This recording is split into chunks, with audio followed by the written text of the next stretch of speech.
System से एक अकेला अधिकारी नहीं लड़ सकता है। मेरे सूत्रों ने मुझे बताया कि इतना इन लोगों ने प्लानिंग की है कि आपको ये कहीं ऐसी जगह ट्रांसफ़र करेंगे, बॉर्डर पुलिस में खासकर बात आ रही थी, जहां आपका गनर ही उनका आदमी रहेगा और मारेगा क्रॉस फायरिंग में। तो इन लोग इस लेवल तक जा सकते थे। और सही बात है, आप एक अधिकारी हैं तो आपको कहीं ट्रांसफ़र करके कहीं भेज दिया जाएगा, आप मजबूर हैं जाने के लिए। तो इन लोग किसी भी तरह से चाहते हैं, मतलब मैंने कहा ना कि उस समय लिखा था अपने रेजिग्नेशन में कि राजनीति का अपराधीकरण इतना हो गया कि अब अपराधी बैठ के डिसीजन ले रहे हैं और ये तो खाली मुहर लगा रहे हैं नेता लोग। तो ऐसे समय में कोई भी कैसे ईमानदारी से काम करेगा? तो बात इसकी थी। और आज की सरकार से मैं अपील करता हूँ कि ऐसे अधिकारी लोग जो बैठे हैं इन पर एक्शन लिया जाए। हम लोग का कीमती समय बर्बाद हुआ। आप 17 साल मेरा और मेरा परिवार के कष्ट में रहा, यह हम जानते हैं, या हमारे साथ के टीम के लोग परेशान हो रहे हैं वो जानते हैं। तो आपने सिर्फ इस केस की वजह से नौकरी छोड़ी, और आप पर जो मुकदमा दर्ज हुआ वो क्या था? सिर्फ इस केस की वजह से आपने नौकरी छोड़ी? इसी केस मैंने तो लिखा था कि मैं किस तरह से जान पर खेल के रिकवरी मैंने की इस लाइट मशीन गन की। कोई जाने को तैयार नहीं था अधिकारी कि लाइट मशीन गन है, पता नहीं कितना फायर एक साथ झोंकेगी, 500 फायर 1 मिनट में निकलेगा, कौन बचेगा कौन मरेगा। और हमारी टीम ने जान पर खेल के रिकवर किया।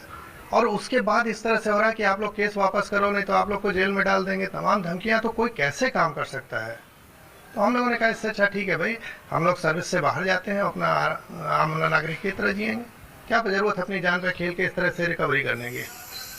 तो मैंने दिखाया, मैंने रेजिग्नेशन के माध्यम से ये दिखाया, पब्लिक के बीच में लाया कि देखिए आज के आपके नेता चुने हुए किस तरह से काम करते हैं, ये देख लीजिए। आप ही लोग चुनते हैं नेता को, तो इसीलिए दोषी कौन हो रहा है ये देखने की बात है।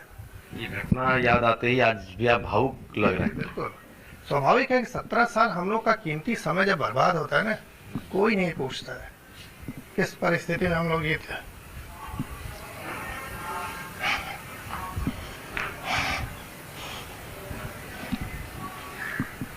नौकरी छोड़ने का डर? नौकरी छोड़ने का नहीं डर, लेकिन कैसी परिस्थिति हम लोग जीते हैं, परिवार हम लोग जानते हैं, किस तरह से जान बची उनकी।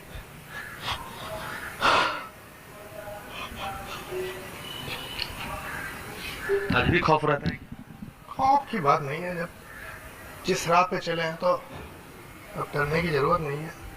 ऊपर वाला जब तक रखेगा रखेंगे, डर नहीं लगता। लेकिन परेशान होता है परिवार को, तकलीफ होती है। कितनी नौकरी बची थी जो आप करते? मुझे तो अभी 10 साल भी नहीं हुई थी, एक मेरे कम से कम 20-21 साल मेरी सर्विस थी।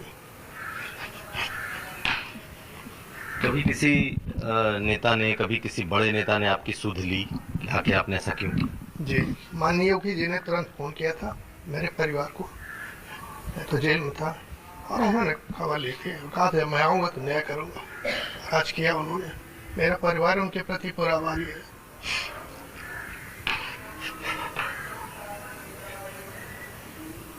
लेकिन किसी के साथ ऐसा ना हो, ये सरकार से मैं अनुरोध करूँगा।